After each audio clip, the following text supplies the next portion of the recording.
Let's begin with some linguistic background on word meaning. How do we represent the meaning of words in NLP systems? In classical NLP applications, our only representation of a word is as a string of letters or an index in a vocabulary list.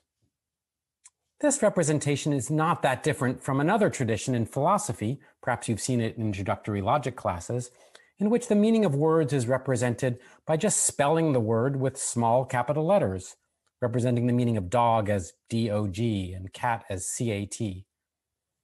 Representing the meaning of a word by capitalizing it is also a pretty unsatisfactory model. You might have seen a joke due originally to semanticist Barbara Partee. What's the meaning of life? L-I-F-E. Surely we can do better than this.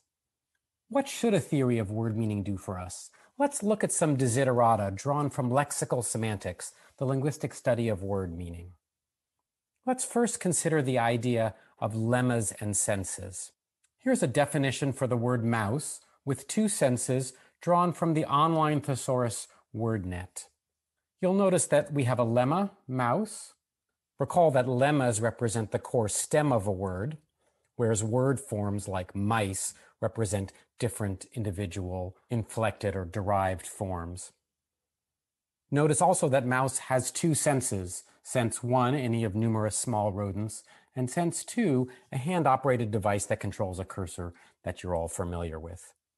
So we say that a sense, or sometimes we call this a concept, is the meaning component of a word, and that lemmas can be polysemous, meaning they can have multiple senses. So in this case, the word mouse has two senses. Now that we've defined senses, we can see that there are relationships between these senses. So one possible relation between senses is the relation of synonymy. Synonyms have the same meaning in some or all contexts. So the nut we often call a hazelnut can also be called a filbert, or couches and sofas seem like synonyms, or big and large, or automobile and car. It turns out, however, that there are probably no examples of perfect synonymy.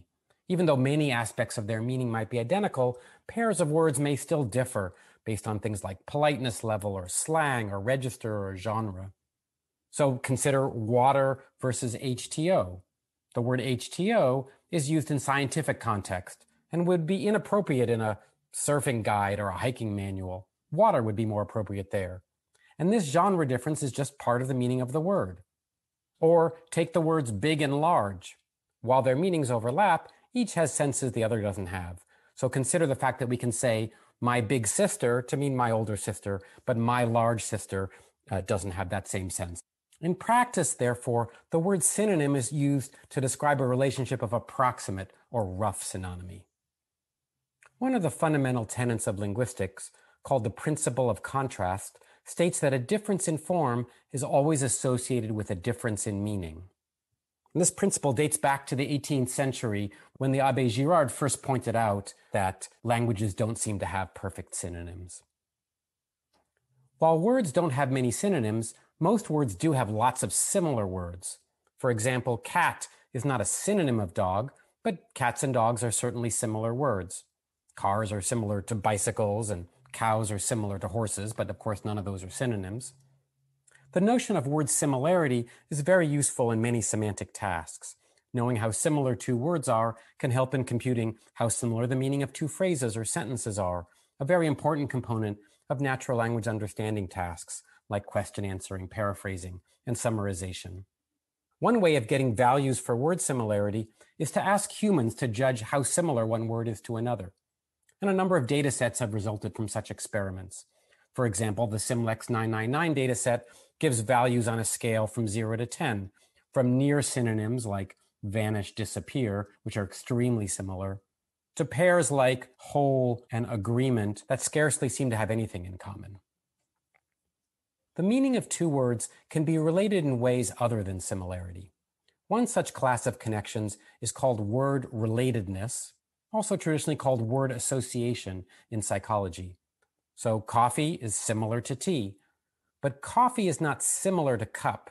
They share practically no features. Coffee is a plant or beverage. A cup is a manufactured object with a particular shape and function. But coffee and cup are clearly related. They're associated by co-participating in an everyday event, the event of drinking coffee out of a cup. Similarly, scalpel and surgeon, not similar, but related eventively. A surgeon tends to make use of a scalpel.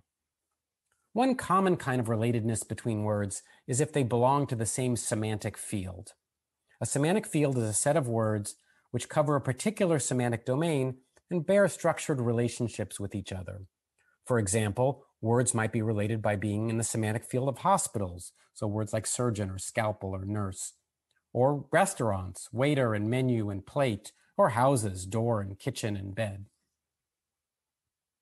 Another relationship between senses is that of antonymy.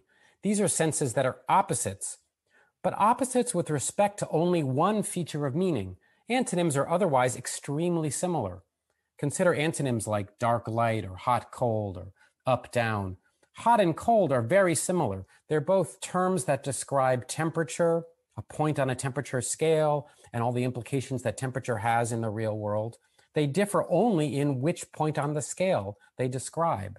More formally, antonyms can define a binary opposition or be at opposite ends of a scale. So we can have a scale like hot, like a temperature scale, and maybe hot is at this end and cold is at this end. Or they can be reversives. So you can have words like up or down or fall or rise, where it's the action that the word's taken is in the opposite direction. Finally, words have affective meanings or connotations. The word connotation has different meaning in different fields, but here we use it to mean the aspects of a word's meaning that are related to a writer or reader's emotions, sentiments, opinions, or evaluations. For example, some words have positive connotations, happy, while others have negative connotations, like sad. Even words whose meanings are similar in other ways can vary in connotation. Consider the difference in connotation between copy, replica, reproduction, on the one hand, and fake, knockoff, and forgery, on the other hand. They share much of their meaning, which is that there's a copy, but differ strongly in their connotation. Some words describe positive evaluation, like great and love, and others negative evaluation, like terrible and hate. Positive or negative evaluation language is called sentiment, as we saw already. And word sentiment plays a role in important tasks like sentiment analysis, stance detection, and applications of NLP to the language of politics and consumer reviews. Early work on affective meaning by Osgood and collaborators found that words varied along three important dimensions of affective meaning, called valence, arousal, and dominance. Valence, the pleasantness of the stimulus, arousal, the intensity of the emotion that it provokes, and dominance, the degree of control it exerts. So a word like love, very high in valence. It's very pleasant, a positive, sentimentally positive idea. Happy, also positive. While toxic or nightmare are very low in valence, very unpleasant. These values are from the NRC Valence, Arousal, Dominance Lexicon from Saif Mohammed. Arousal is the intensity of the emotion provoked by the stimulus, not whether it's positive or negative, but how intense it is. So mellow might be very low in arousal, while elated or frenzy might be very high in arousal. And dominance, the degree of control. So words like powerful or leadership imply very high degrees of control, while weak or empty, low degrees of control. So we've seen that concepts or word senses have a complex many-to-many associationship with words, and that these senses have relations with each other, like synonymy, antonymy, similarity, relatedness, and connotation. We've now introduced some basic aspects of word meaning, which give us some desiderata for building a computational model.